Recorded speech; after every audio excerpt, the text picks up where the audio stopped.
ये आपकी सबसे बड़ी हार है। सिमर को ये दुख है ना कि उसके माँ बाप नहीं है। तुमने जिमल के सामने अपने आप को तुम्हारी तकलीफ नजर आ जाए कहीं, काश कि तुम्हारे भाई को भी तुम ऐसा मत कहो।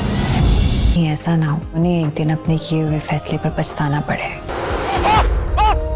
उस लड़की में आपको जिमल नहीं मिलेगी। क्या बनाते बनाते ना जावियार की नजरों में अपने आप को गिरा दिया।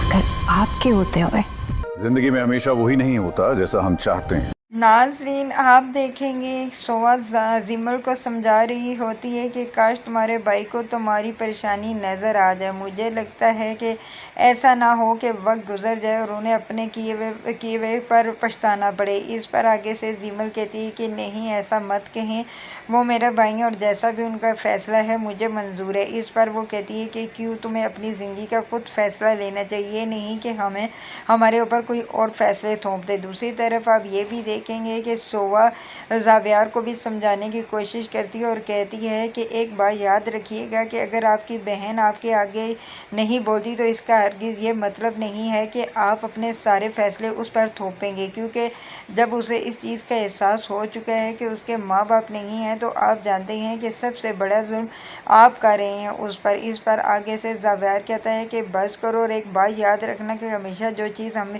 ज़िंदगी में चाहते हैं हमेशा हमें वो सारा कुछ नहीं मिलता। इस पर सोहा कहती है कि आप बिल्कुल ठीक कह रहे हैं, लेकिन फिर भी वो आपकी बहन है और उसके बारे में सोचें। दूसरी तरफ आप ये भी देखेंगे कि किरण और सोहा का आमना सामना हो चुका है और किरण सोहा को खूब सुनाती है और कहती है कि तुम जिमल के सामने अच्छा बनते बनते जावियार की नज़रों में गिर चुकी हो और मैं जानती हूँ कि जब तुम जावियार की नज़रों में गिर जाओगी तो तुम इस घर में एक पल भी नहीं टिकोगी। इस पर सोहा कहती है कि मुझे किसी की परवाह नहीं है।